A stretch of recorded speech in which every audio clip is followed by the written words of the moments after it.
Bonjour à toutes et à tous.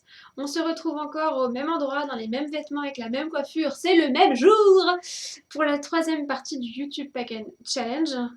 Oui, 3 vidéos le même jour parce que j'ai du temps. C'est rare, le temps. Profitons du temps, profite du temps. Non, laissez tomber vraiment le tramadol pour le coup. Alors, pour cette troisième partie, on va de nouveau aborder 2 questions. Donc les questions 7 et 8 du YouTube Pagan Challenge. Et on se lance directement dans le vif du sujet. Charger et consacrer les outils. Quelle méthode marche le mieux pour toi? Alors je suis à l'ancienne. Moi je consacre aux 4 éléments. Voilà, alors j'ai testé, j'ai commencé par là, évidemment, on a tous commencé par là, je crois, pratiquement, enfin ceux de ma génération en tout cas, par voilà, je présente mon objet à la Terre, je te dis, voilà, Terre, veux-tu bien consacrer cet objet, cet entonnoir à ton service? Élément eau, veux-tu bien consacrer cet entonnoir à ton service, etc. etc. Euh, j'ai essayé d'autres méthodes. Non, non, non, je suis toujours revenue à celle-là.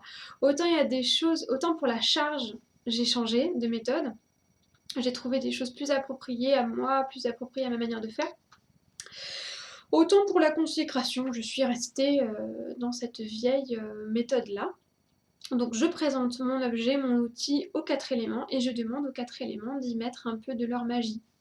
Alors si c'est un objet qui est particulièrement lié à un élément, c'était le cas pour ma flûte par exemple, quand j'ai consacré ma flûte irlandaise, Matin Whistle, évidemment je me suis attardée sur l'élément air. C'est-à-dire que j'ai demandé aux 3 autres éléments de le reconnaître en tant qu'objet magique. Parce que oui, j'ai consacré ma flûte irlandaise comme objet magique en fait. Parce que je l'avais déjà expliqué sur mon blog, je ne sais pas si vous l'avez lu, parce que ça doit dater de Conan Bale. Mais en fait, j'utilise la magie comme une offrande, la musique comme une offrande magique. Donc j'ai pas mal d'instruments qui sont consacrés. Donc j'ai ma guimbarde, enfin mes 2 guimbardes, ma flûte, une de mes guitares et ma sansula, qui sont consacrées donc à cet usage précis, que j'utilise d'ailleurs que pour ça. Ma première guitare, bon, maintenant que que j'en ai changé, j'ai une guitare que j'utilise davantage pour la musique proprement dite. J'ai pris ma première guitare comme instrument sacré. Parce que je considère la magie quand la musique, je vais y arriver, hein, comme faisant partie intégrante de ma magie. Et je considère probablement ma magie comme faisant partie intégrante de ma musique. Marcher dans les 2 sens. Donc voilà, donc évidemment, si un objet est lié à un élément, je vais le consacrer précisément à cet élément, comme j'ai consacré ma flûte à l'élément R, du coup. Comme j'ai consacré ma sansula à l'élément O. Parce qu'elle fait un bruit qui m'évoque l'eau, tout simplement. Le calice, quand je l'ai consacré, évidemment, je me suis attardée sur l'élément eau. Voilà. Mais je procède quand même toujours par les 4 éléments pour la consécration. Donc c'est la méthode qui marche le mieux pour moi. Pour ce qui est de la charge des objets, ça en revanche, j'en ai pas mal changé au fil des années parce que soit je trouvais que les charges tenaient pas, soit parce que ça me fatiguait énormément. J'ai commencé à charger à la pleine lune. Ça marchait pour certaines choses et pas du tout pour d'autres. Notamment parmi les cristaux, j'avais des cristaux pour qui c'était parfait, genre tout simplement cristal de roche, c'est nickel, pierre de lune évidemment, sélénite, labradorite, plein de choses en hit, ça marche très bien, améthyste, tout ça, ça fonctionne parfaitement. En revanche, un jour, j'ai voulu charger une cornaline, ça a été un échec cuisant. Et donc, je me suis dit qu'il allait falloir trouver d'autres choses. Donc, j'ai exploré différentes manières de charger, alors que ce soit pour les objets ou pour les cristaux d'ailleurs, hein, c'est valable pour tout. Alors, évidemment, j'ai gardé une charge à la lune, à la pleine lune, pour certains objets, mais uniquement les objets lunaires, pour le coup, parce que la lune a une énergie quand même particulière. Et du coup, ça va pas avec tout. Alors pour un objet lié à la lune ou lié à l'eau, ça marche très bien. Pour un objet lié au feu ou lié au soleil, évidemment, ça marchera pas. Alors, on peut charger des choses au soleil. Le problème, c'est que le soleil détruit beaucoup. Par exemple, si vous chargez une citrine, qui est pourtant une pierre solaire, hein, si vous la chargez au soleil, à force, vous allez l'opacifier. Et je trouve ça un peu dommage. Donc, ça m'a beaucoup bridée. Parce que du coup, c'est vrai que je trouvais l'idée sympa d'avoir deux pôles de charge, la lune et le soleil. Mais le soleil crame. Du coup, ça peut décolorer, bon, évidemment chauffer à outrance, et puis ça peut opacifier certains cristaux, donc c'est dommage. Donc du coup, j'ai trouvé d'autres méthodes. Alors, je cherche par la terre. Je suis très élémentaire, hein, en un seul mot. Je suis aussi élément terre, mais je suis très élémentaire dans mes méthodes. C'est-à-dire que alors j'ai un coin de mon jardin que j'ai consacré en fait en arrivant, donc que j'ai entièrement labouré et que j'ai recouvert de sigils et de symboles, pour en faire un coin consacré à ça. Donc c'est un coin où j'enterre des objets, des cristaux, des outils que je veux charger de la force de la terre. Donc ça, c'est une alternative à la charge par la volonté. Donc, ce qui est une charge que j'utilisais aussi, c'est-à-dire que vous chargez un objet en le tenant entre vos mains et en y faisant couler votre intention. Pour moi, c'est la meilleure méthode de charge parce que ça l'attache à vous, cet objet, ça lui donne de votre énergie et du coup, c'est quelque chose de très personnel. Le seul problème, c'est que quand on est comme moi et qu'on fatigue assez vite, et bien du coup on arrive à certaines limites. Et moi il m'était arrivé d'avoir des moments où j'avais envie de charger un objet et où mon énergie était quasiment à néant et où j'étais absolument incapable de déverser quoi que ce soit dans un objet et surtout pas de l'énergie. Du coup, j'ai trouvé cette alternative-là, donc de laisser la terre s'en charger à ma place. Alors une terre que j'ai quand même préparée moi-même, que j'ai travaillée moi-même, donc il y a quand même mon intention et mon essence dedans, si vous voulez. C'est-à-dire que tous les ans, même plusieurs fois par an, je m'en occupe de cette terre. C'est un carré que j'utilise et que je cultive moi-même, donc dans lequel je mets des choses. Mais disons que c'est en quelque sorte ma réserve d'énergie. C'est-à-dire que je vais y travailler, je vais y mettre de mon énergie quand je vais bien. Je vais très bien, je suis en pleine forme, je vais aller y travailler. Du coup, cette énergie, elle va se stocker, elle va se mélanger à l'énergie de la Terre. Parce qu'il faut dire que mon énergie, par rapport à celle de la Terre, c'est un pet de chat, quoi. C'est rien du tout. Et quand je vais enterrer mon objet, je pourrai être à plat, il y aura quand même des résidus de moi dans cette Terre. Et l'énergie de la Terre qui va prendre le relais, qui va chercher l'objet. Donc, je trouve que c'est une alternative qui peut être intéressante. Et personnellement, c'est la méthode que je préfère dans toutes celles que j'ai testées. Voilà donc pour cette question. Alors, question 8. Où pratiques-tu tes rituels? Site sacré, espace sacré et tracé de cercle. Alors, c'est assez varié. J'ai, on va dire, 4 endroits préférentiels à ma pratique magique. J'ai évidemment l'endroit où je me trouve là. Là, on est dans ma pièce à moi. Mon espace de sorcière, mon petit repère de nécrochu. Donc c'est une pièce qui est entièrement dédiée à la pratique magique et dans toutes ses formes d'ailleurs, même à l'étude aussi, parce que j'ai toutes mes bibliothèques avec mes livres consacrés à la magie qui sont là. Donc dans cette pièce, j'ai mon hôtel. J'aurais dû me pencher dans l'autre sens, ça aurait été plus simple. Ouais, qui est là. Là, donc de ce côté-là, j'ai un fauteuil donc dans lequel je m'assois pour lire, pour étudier, pour travailler, etc. De ce côté-là, vous la voyez pas, mais vous allez l'entendre. J'ai une grosse malle dans laquelle je garde tous mes outils, tous mes objets, etc. Donc sous mon hôtel, derrière moi, là derrière le rideau, j'ai toutes mes plantes, j'ai des os un peu partout, vous en voyez un peu dans le coin là-haut, quelques crânes, il y a des choses pendues partout, il y a mes livres, il y a mon bazar partout. Donc évidemment, c'est un endroit où il y a toutes mes pierres aussi là-bas. C'est un endroit où il est particulièrement facile de travailler parce que j'ai tout sous la main. Au sol, j'ai un tapis circulaire en fait, qui me sert à délimiter mon cercle. En fait, je m'en sers. Il est consacré aussi, le tapis. Donc, je m'en sers pour ça. Je m'assois au milieu. J'ai un petit hôtel placé en plein milieu de ce tapis-là, donc qui est mon hôtel de travail. Celui-ci est un hôtel un peu plus dévotionnel. Et donc sur mon hôtel de travail, là par exemple, j'ai des pierres justement à charger. Donc à purifier d'abord, il faut que je les purifie, et ensuite que je les mette à charger. Donc là j'en ai 1, 2, 3, 4, 5, 6 pierres qui attendent un petit coup de sauge brûlé ou de palo santo. Je sais pas encore ce que je vais leur mettre, j'hésite. Je sais pas, on verra bien. Et j'irai les mettre dans mon fameux carré magique dans mon jardin pour les y charger. Donc voilà, donc c'est quelque chose... c'est un espace que j'aime beaucoup parce que bah, c'est mon cocon. Euh, j'ai la fenêtre sur mon jardin, je vois mes poules d'ici, mon cerisier, mais mon petit monde à moi. Donc évidemment, je pratique beaucoup ici. Mais je suis aussi une sale bête d'extérieur. Et même si bah, l'hiver par exemple, je ne pratique pratiquement qu'ici, je ne pratique pratiquement, et ben l'été j'ai la bougeotte et j'ai envie de sortir. Donc je ne peux pas me cantonner à cet espace-là. Donc il y a 3 autres endroits à l'extérieur dans lesquels je pratique beaucoup. Donc le premier endroit évident c'est mon jardin. Je l'aime beaucoup. Il est, en plus, même s'il y a un peu de vis-à-vis avec le jardin des voisins, j'ai la chance d'avoir cet immense cerisier que je n'ai jamais taillé et qui retombe partout comme une tonnelle et qui me cache en fait aux yeux indiscrets, on va dire.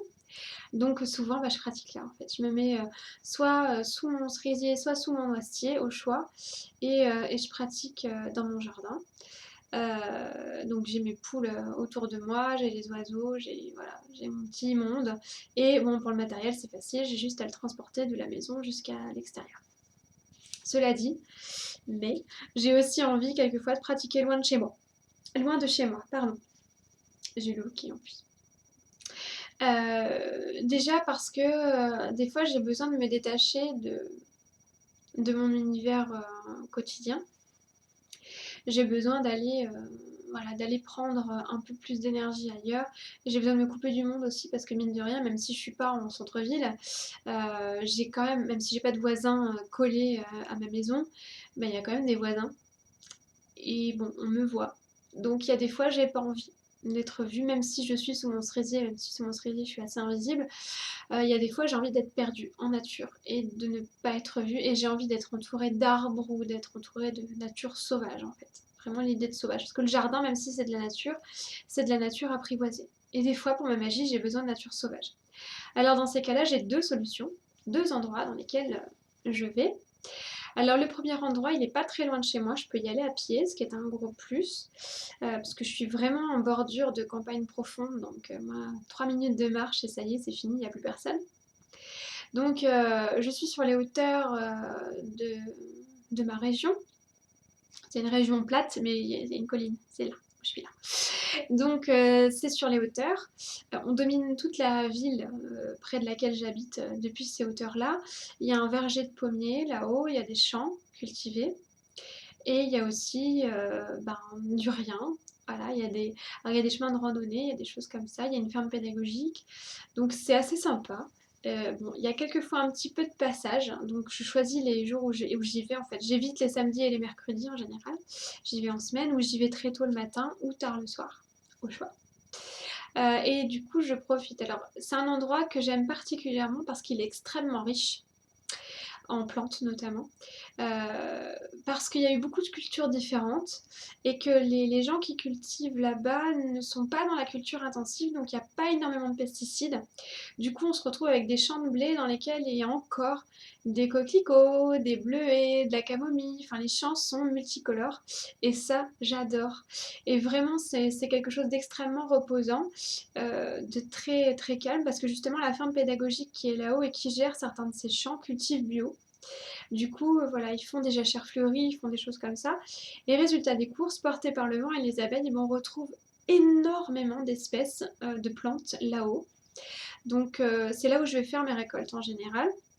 Parce qu'il y a beaucoup de chemins dans lesquels aucun moteur ne peut passer, du coup pas de pollution, donc ça c'est plutôt cool. Il y a une seule route goudronnée en fait, donc une fois qu'on... et encore elle est large comme ça, donc une fois qu'on s'en éloigne, et ben, du coup c'est facile de trouver des champs où on peut ramasser des choses qui sont propres à la consommation. Donc j'y trouve de l'armoise, de la camomille évidemment, je vais y trouver de la digitale, beaucoup, beaucoup, beaucoup de digital. J'ai trouvé de la ciguë aussi, qui est de plus en plus rare. J'y trouve toutes mes herbes de Saint-Jean. Donc la chilée, donc le millepertuis, la mauve, enfin je vais pas en faire la liste parce que j'y suis encore demain. Enfin, en tout cas, c'est vraiment un endroit, ouais, un endroit génial pour moi. C'est vraiment mon coin à moi. D'ailleurs, je l'appelle comme ça, je l'appelle mon coin depuis assez longtemps. Si vous me suivez sur mes blogs depuis l'époque de Racine et Rami, c'est pas tout jeune, Racine et Rami, c'est vieux. J'en parlais déjà à ce moment-là parce que c'est un endroit où enfin, j'y vais depuis que toute petite. En fait, j'habite dans la même zone depuis que je suis toute petite. J'en suis toujours partie, mais j'y suis toujours revenue. J'ai vécu jusqu'à mes 17 ans avec ma mère donc dans un lotissement par là. Après, je suis partie faire mes études. Quand je suis revenue, j'ai trouvé un appart dans le même coin. Euh, j'ai voulu déménager, j'ai cherché une maison et j'ai trouvé celle-ci qui est à 3 rues. Donc du coup voilà, je me retrouve toujours à tourner en rond et je me dis qu'il y a forcément une raison, c'est que cet endroit me marque. Du coup c'est bien, ça fait partie de mon entourage, mais en même temps on va dans quelque chose de plus sauvage et de plus nature. Il y a un coin de forêt qui est super sympa où il y a une grande mare avec des iris d'eau, avec des roseaux, avec des choses comme ça. Il y a une tortue de Floride d'ailleurs qui a été sans doute balancée par quelqu'un et qui s'est établie là-bas. Il y a des grenouilles partout. Il y a une forêt beaucoup plus sauvage si on s'enfonce un peu plus et si on n'a pas peur des ronces. Donc il y a de tout. Donc cet endroit, je l'adore. Et donc le dernier endroit que j'ai, donc c'est ma forêt. Donc c'est la forêt dans laquelle je vais depuis toute petite. Alors c'est pas une forêt qui paye de mine, elle est pas très grande, mais je m'y sens chez moi en fait. J'y vais vraiment depuis. Je savais même pas marcher que j'y allais déjà, parce que mon père m'y emmenait quand j'étais toute petite. Il m'a appris à reconnaître les champignons, à reconnaître les arbres. Ça a vraiment été mon école en fait, mon école de la vie, la forêt. Alors évidemment, j'ai une très très grande forêt vers chez moi, qui est la forêt de Troncé, mais dans laquelle je vais peu parce qu'elle est trop fréquentée pour moi. Donc ma forêt à moi, elle est beaucoup plus petite. Je dirais pas le nom d'ailleurs, parce que j'ai pas envie d'en parler. Mais voilà, c'est une petite forêt qui paye pas de mine et dans laquelle je peux me perdre joyeusement sans crainte de tomber sur des chasseurs, ou même s'il y en a de temps en temps, mais je connais les dates, donc comme ça je suis tranquille, ou en tout cas sur des gens qui vont ramasser des champignons à tour-larigot, ou chasser du muguet, etc., etc. Et donc là-bas, j'ai un petit coin vers un arbre que j'aime bien. Et ce petit coin, c'est un coin où j'aime bien pratiquer. Donc j'aime y aller à l'automne dans cette forêt. J'ai vraiment mes saisons. Moi, je suis vraiment, voilà, je change de coin en fonction des saisons. Donc l'hiver, je suis chez moi. Au printemps, je suis dans mon coin avec un C majuscule, donc en haut de chez moi. En plein été, je suis souvent dans mon jardin ou dans mon coin. Et à l'automne, je suis dans ma forêt. Donc voilà, je migre un peu partout. Parce qu'il n'y a rien de plus beau qu'une forêt à l'automne. Et il n'y a rien de plus beau que les feuilles mortes. Et on entend des choses super chouettes. Les animaux sont à fond. Donc c'est vraiment intéressant pour moi. Donc voilà, pas de site sacré vraiment extraordinaire. Même si j'ai visité certains sites sacrés. Mais je pense qu'on fait beaucoup de projections sur les sites dits sacrés, à défaut d'autres sites qui recèlent autant de magie et qu'on ignore parce qu'ils ne sont pas dans un guide touristique. Et c'est dommage. Je pense à la forêt de Brocéliande notamment, que j'adore. Pourtant, c'est un endroit que j'aime énormément et j'adore y aller. Mais à chaque fois que j'ai essayé de pratiquer là-bas, ça a été un désastre. Faut bien le dire. Donc maintenant, quand j'y vais, je pratique dans les endroits qui ne sont pas sur la carte. Et que c'est pour ça que je ne veux pas en parler aussi. Quand je vous ai parlé de la vidéo, enfin quand j'ai fait la vidéo sur les livres et que je vous ai parlé du passage sur Brocéliande, c'est pour ça que je ne veux pas parler de ces endroits-là parce que ce sont des endroits dans lesquels je peux encore pratiquer sans me retrouver avec des touristes qui me prennent en photo ou des guides touristiques qui me virent pour faire leur visite parce que ça m'est arrivé, les deux me sont arrivés et c'est abominable en fait, c'est une expérience horrible. Euh, les 2 fois à la fontaine de Barenton d'ailleurs, qui est un endroit que j'aime beaucoup, mais j'ai renoncé complètement à y pratiquer parce que c'est dégueulasse en fait. C'est donc une fois, et au Tourment de Merlin aussi, je me suis fait prendre en photo au Tourment de Merlin, donc quelqu'un qui m'a carrément demandé de prendre la pause. Voilà. Alors évidemment, je compte pas les photos volées, mais il y a quelqu'un qui m'a carrément dit: hey, vous pouvez regarder vers moi là? Ben non. C'est comme si j'allais dans une église et que je demandais à quelqu'un en train de prier: hé hey, gars, regarde vers moi, je vais te prendre en photo. Enfin, c'est d'une violence que les gens ne peuvent pas imaginer en fait. Ils se rendent pas compte de l'horreur que ça représente pour les gens comme nous, qui avons besoin de calme et pour qui la forêt est notre sanctuaire. Et donc une autre fois, je me suis fait carrément éjecter par un guide touristique qui m'a demandé de m'en aller, qui a voulu attraper mon livre des ombres que j'avais posé sur le perron de la fontaine. Je lui suis tombée dessus toute griffe dehors en lui disant qu'il y avait des bornes à pas dépasser et qu'il pouvait peut-être me mettre dehors mais certainement pas toucher à mon livre sacré. Et il m'a regardé comme si j'étais cinglée. Donc du coup, j'ai euh, j'ai une approche des sites sacrés qui est un petit peu à reculons, dans le sens où c'est des lieux que j'adore visiter. C'est vrai qu'on y sent de l'énergie, c'est sûr, mais c'est une énergie qui est malheureusement vampirisée par le tourisme et par la production de masse. Et ça, dans votre campagne, dans vos petites forêts, vous ne retrouverez pas. Par contre, vous aurez l'énergie, mais vous n'aurez pas la pollution touristique dégueulasse que vous allez avoir à Stonehenge, que vous allez avoir à Barenton, que vous allez avoir au Val sans retour.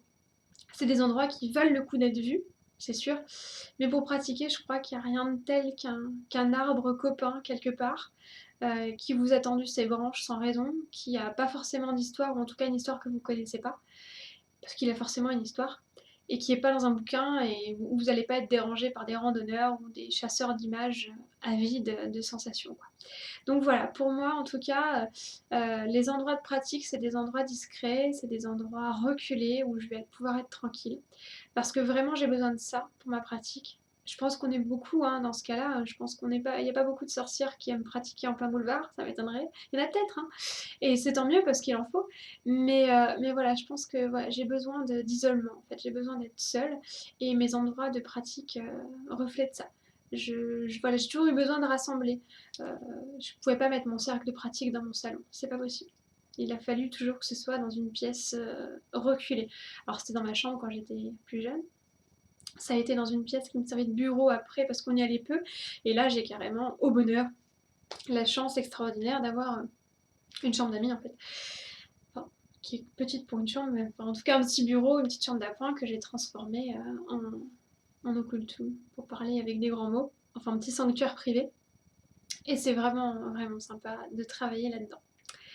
Voilà, en tout cas, n'hésitez pas si vous avez des questions ou si vous avez envie vous aussi de partager vos expériences. Les commentaires sont là pour ça, je les lis tous, même si j'y réponds pas toujours forcément. Vous savez que j'ai pas toujours ni le temps ni la santé nécessaire pour y répondre, mais en tout cas, je vous le lis et c'est toujours un grand, grand plaisir de vous lire. Donc, en attendant la prochaine vidéo, portez-vous bien. Bye!